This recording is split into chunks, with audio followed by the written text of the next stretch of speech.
last week.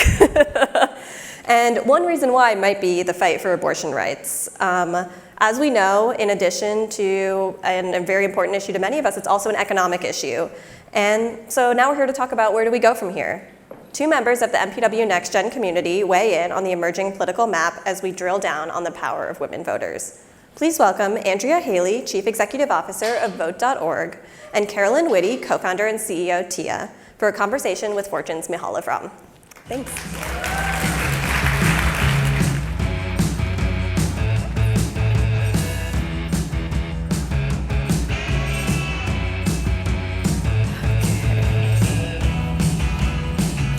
Have a seat. Okay. Andrea, Carolyn, thank you for being here with us. I'm going to just dive right in because there's a lot to talk about. Andrea, following the recent elections, you were quoted saying women voters are a force to be reckoned with in the midterms. The biggest story of this election could be women voters who are poised to upset historical norms and determine the outcome in many states. So there's a lot there. Help us understand what you meant by that and just unpack for us some of what we did end up seeing from women voters in the recent midterms. Yes, well, first, thank you for having me. It's so wonderful to hear all of the amazing women that are here today. I was sitting backstage and it's just so impressive. What we saw at Vote.org ahead of the elections is when Roe v. Wade was overturned, we saw a 300% spike in voter registrations organically. So we knew something was coming. And in 10 states, we saw over a 500% spike.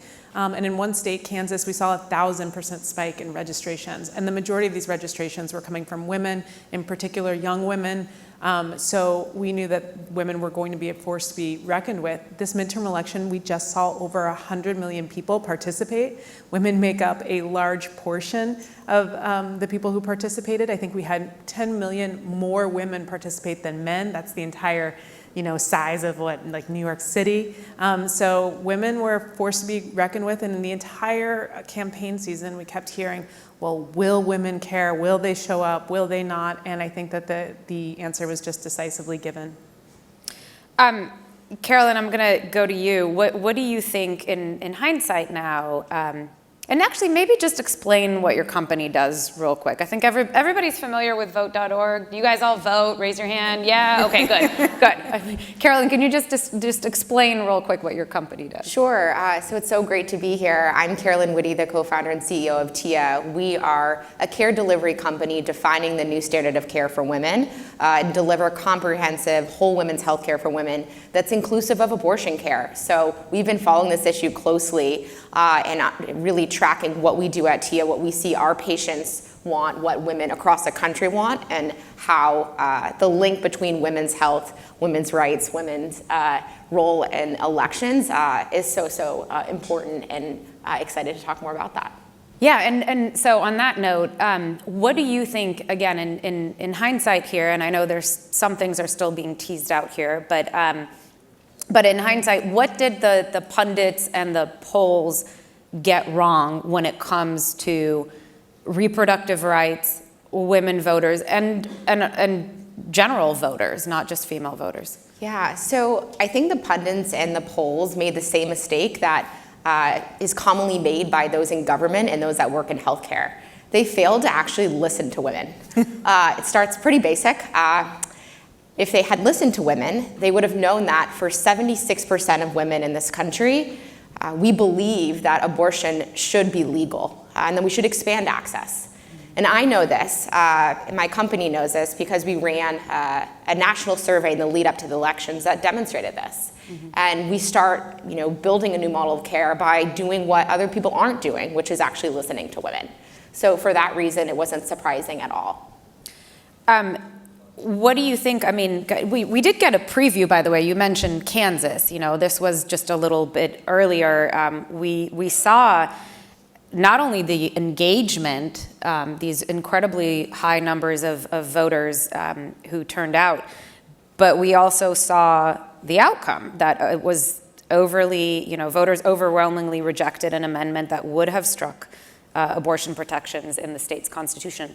What does that tell us going forward? I mean, I think at this point, okay, pundits and polls, like how do you think this is going to inform politicians going forward?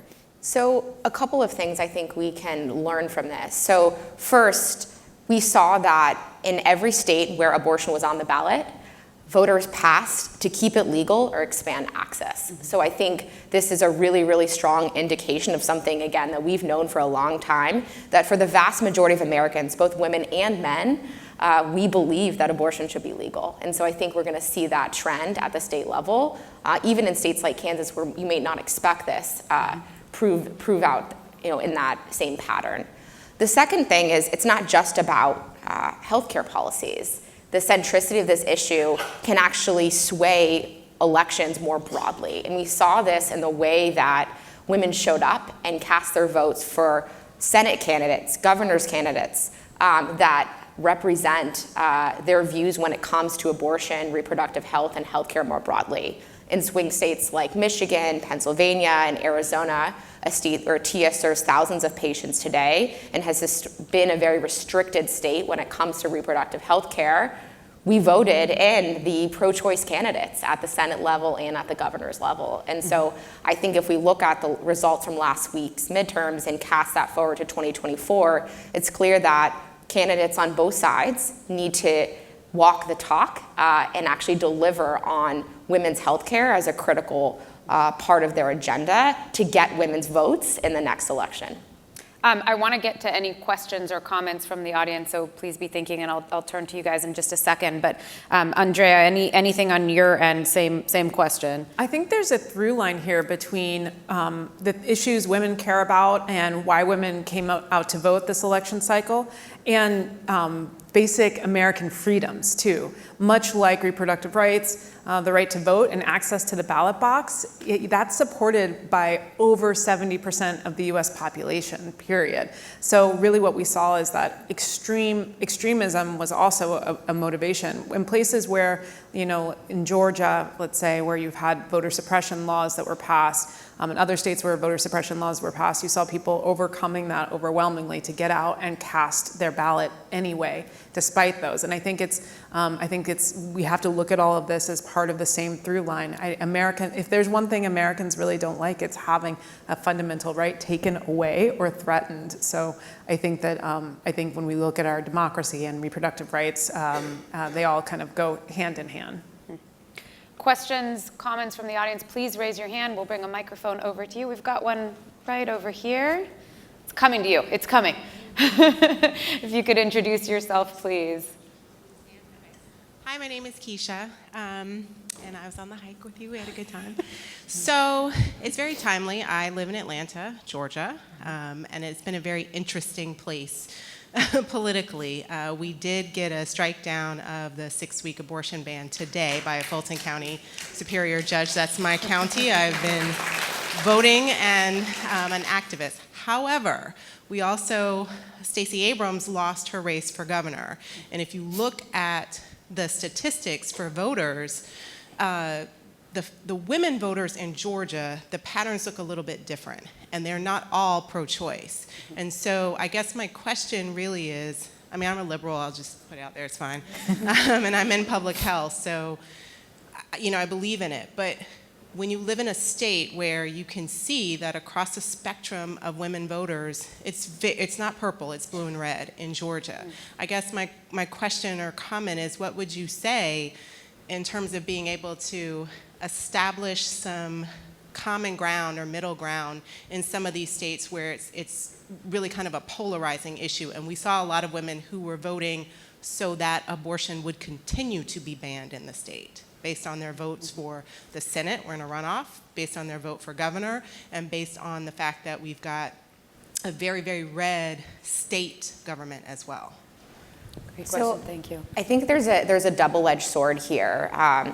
And while it's very clear that reproductive rights and abortion specifically drove women and men to the polls across the country with some nuances across states, as you've mentioned, there's a broader need and I think an important opportunity to shift the conversation from women's health as a single issue to care for 51% of the population. We are not a body part or a positive or negative pregnancy test. And women care about a lot more than just abortion. And I think that's something else that has also been missed and wrongly reduced as a result of the centricity of this conversation.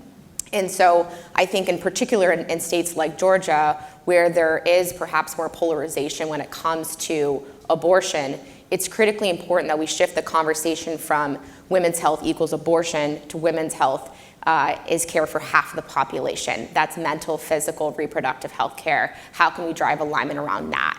I can tell you that women are unified when it comes to their belief and desire to have mental health care coverage, improved maternal health care coverage, paid family leave, some of these other policy efforts. And I think it's important that we, as voters and as policymakers, find areas of alignment and shift the conversation around women's health more broadly. Because it's comprehensive women's health that's going to enable women to be full and active members of our society, not just access to certain reproductive health care services.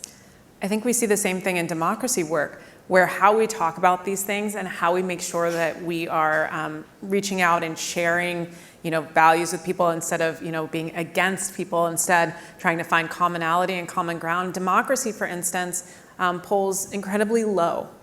Most people, I think it's something like 7% agree with democracy. But when you say access to the ballot box, it goes up. It's to over 70%. So it's also sometimes semantics and what people really think about when they're thinking about, like to your point, women's health, or when they're thinking about democracy. I always talk about democracy and couple that sentence with access to the ballot box, which is what democracy is, but people just have different connotations. So I think semantics sometimes become really important and to really deeply listen to each other. The 7% was what exactly? People.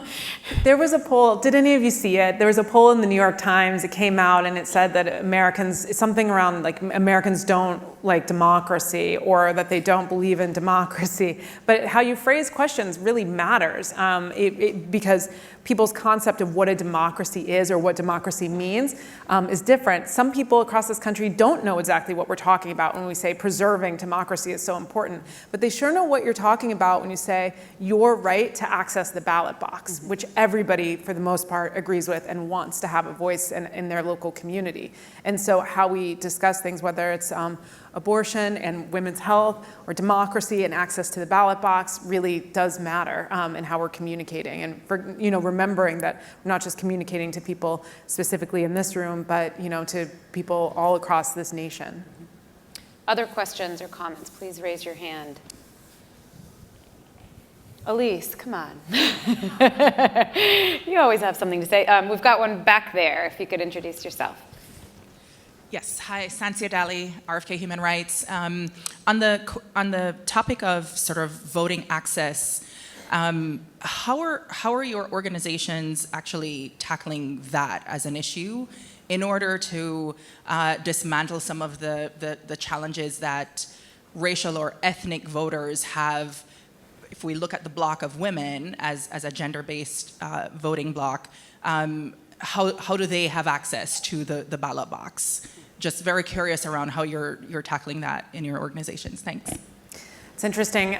It depends on, elections have different rules depending on the state you're in. State to state, there are all sorts of different factors that come into play. I'm from Indianapolis, Indiana originally. And in 2020, when I went to vote in Indianapolis, my team watched me get voter suppressed in real time. So I went out day one for early voting. Indianapolis, for over 1 million people, had only opened 5 polling locations. There were 7-hour lines. Like most Americans, I had to go back to work. So I went back to work. I showed up the next day. There was still a 7-hour line. I went back to work. You should have just said, don't you know who I am? Yeah, I know. So CEO of Vote.org, my team started freaking out. They were like, listen, the CEO of Vote.org can't not vote. And I was like, I know, I'm trying, I'm getting out there. But and in Indiana, I was able to, luckily the position I was in, I went on the news almost every single day and said, I can't even vote. What is happening here? They started opening up more polling locations after that. But there are different ways that we tackle this issue. One is to reach out to voters and meet them where they are. I know somebody from WhatsApp is here. We built a bot with WhatsApp to reach Latino voters to give information in real time if somebody has a question about voting. Part of our belief is that everybody wants to participate, but that there are barriers that are standing in the way, and some of those barriers we're able to lower just with our tools and technology. Other barriers we have to lower by addressing it in the courts. We filed a lawsuit in federal court in Texas over a voter suppression law, and we were able to strike it down. It's up on appeal now, and we've also filed a lawsuit in Georgia. So we really have to think in this day and age about how all of these different things, our get out the vote efforts, our registration efforts, the integrations with companies that we have, and plus, voter information, how all of that comes together for a comprehensive picture of how we can address systematic issues and lower the barriers to voting. Got another question over here. Hi, I just wanted to maybe push a little bit on, so I agree, and I can see how when Roe v. Wade was overturned, a lot of women went to register to vote. But I wanted to push on the point that was made earlier about semantics, because I didn't dig really deeply into the exit polling data. But what you saw in terms of women versus men, if you look at the breakdown by age, and if you look at the breakdown by race, and then you look at how women voted, I'm almost wondering if the issue is not a semantic issue and whether there are women who are actually voting with party, irrespective of whether you talk about reproductive health or women's health or health for 50% of the population. And so how do we as women start to think about almost sort of dismantling this thought of voting behind party and really getting a lot of these women who went to register, but registered and voted against us? How do we tackle that? Because I think we have a very big problem across age and across race, and as women, we need to figure out how to bring that together for the good of all of us. Absolutely. I think when, earlier talking about semantics, part of what I was saying there is for Vote.org, we're mostly people 35 and under are using the platform. So what I was really talking about is this difference in people's minds between what does it mean to be in a democracy? Like, why does a democracy even matter? And what does it mean to have access to the ballot box? Because those two things are the same. A lot of people don't connect the dots between them. But when you're talking about voting along party lines, I would say that in truth, depending on the age demographics of who you're talking about and where, I think that it's notoriously famous that married women who are married to men tend to vote with their husbands, right? So single women tend to vote in their own interest, then people get married and they start to vote in their husband's interest at the time. There's more work to be done. I think NARAL actually had some information around in the last presidential election cycle, people also looking at socioeconomic levels and saying, there were a lot of women who fought for things like equal pay. And then people said, well, equal pay sounded elitist because I'm in an hourly job, and equal pay may be great if you're a partner in a law firm, but that's not my situation. So I think it's also kind of listening to those women as well to see what are the things that are, really driving your self-interest. But I hear you on what you're saying. I don't believe that it's, semantics all across the board. I think that there are people who, there's still a lot of work to be done around what does it mean to be an empowered woman voting in your own self-interest, not just in the interest of someone else? I would just layer in there that I think the single most important thing that we can do, whether you're in government or in healthcare or whatever you do, is actually just listen to women, both as a group, understand where are we united, and then where are the differences, as you're calling out, amongst age, race, ethnicity, urban versus rural. There's lots of things that unite us, and then there are points of difference as well.